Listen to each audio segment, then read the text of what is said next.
welcome back to our second video of our series, which will be covering our prep to the WBFF. Since the last video, we haven't done much exciting, but we've just touched on a few. We've got a bit of a training video and a little bit of what we make for dinner, and then we're just going to talk a bit about prep, I guess.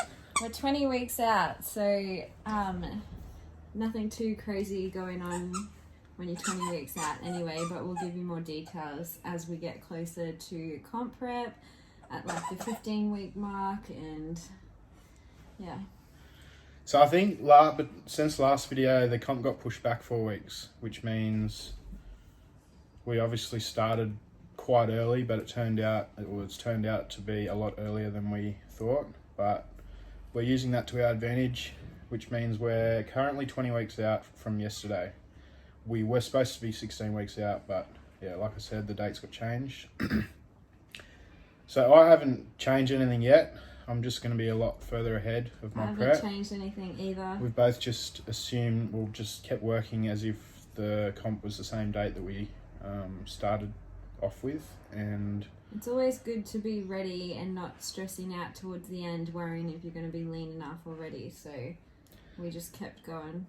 So we're both sort of doing the same approach as far as aggressively cutting to start and then backing it off, having a few more diet breaks than we usually would, which is totally different to what I normally do. I'd normally start like 16 weeks out and I'd just continually drop more calories as I plateaued, but I always finished on such low calories that I thought I'd give, well, every prep I do a different way, and this time around it's just a longer prep with a lot more diet breaks, which hopefully means that I'll finish on higher calories and I'll be able to sort of carb up into the show instead of doing it that final few days, which is pretty similar to what you're doing.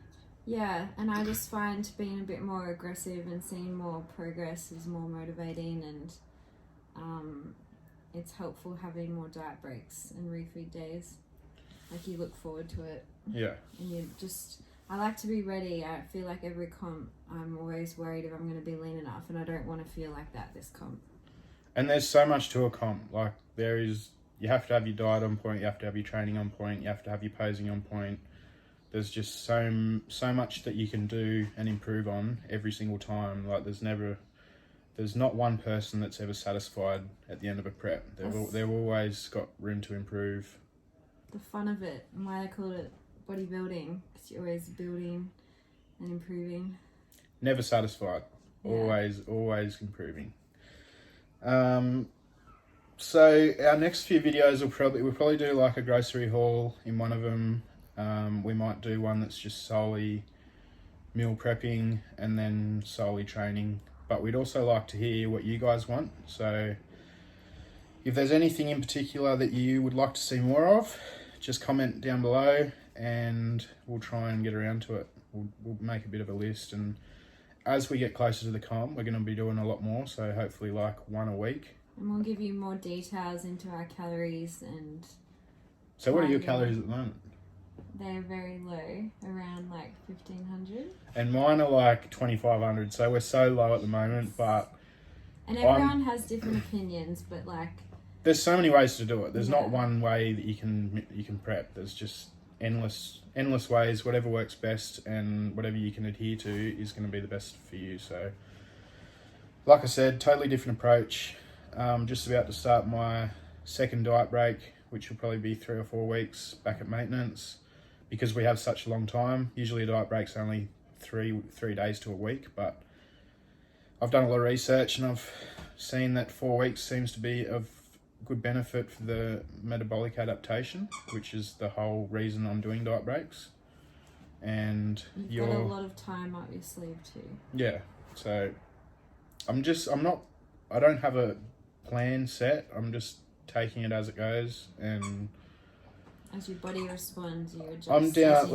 I'm sitting at about 90 kilos at the moment. On stage I was 87ish last comp, so I don't have a great deal to lose, but like I said, I'm going to grow into the show, so I'll probably put a bit more size on as well, and When do you reckon you'll have your first diet break? I'm gonna aim to make a bit more progress first, and then talk with my coach tomorrow and check in and ask him for a set date, because it's motivating to know when you're gonna have a diet break.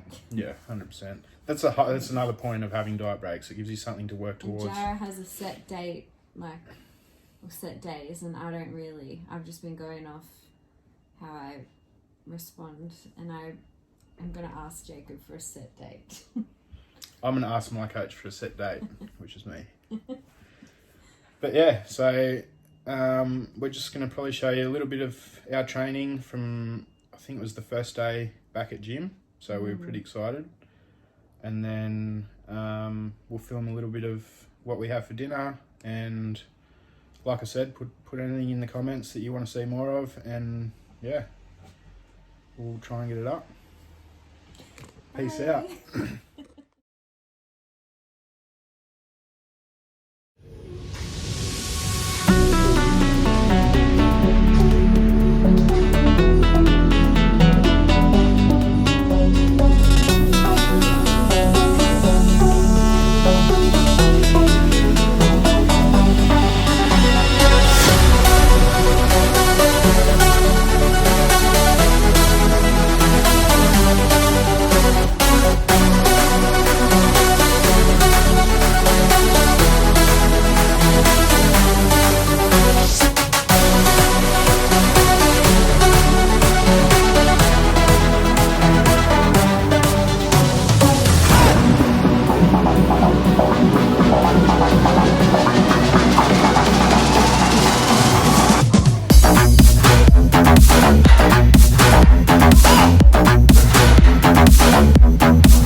So we've just finished our first session back at the gym, and how fucking good was it? It was so good. So just stopping in at Woolies, getting some essentials, and getting his protein after training, and then rebooking for our next session tomorrow.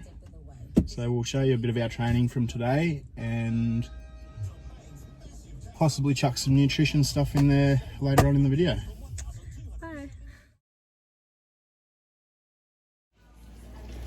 So we're just cooking some dinner. We're making a meal that we can both have. So it's fairly low calorie, and if you boys wanted to add more calories, you easily can, but we're keeping to low calorie tonight.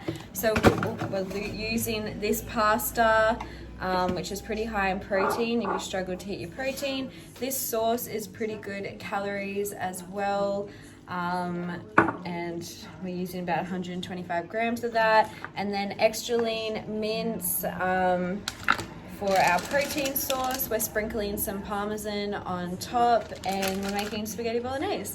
And it's just a meal that you and your partner can both have and enjoy together. That's not too high in calories. Males are typically on higher calories, which sucks. But mine are only still 460 calories, and it's like 40 something protein, so it can be easily made for both of us. Yeah, and it's really filling, and we just added some frozen veggies to that as well. Yum.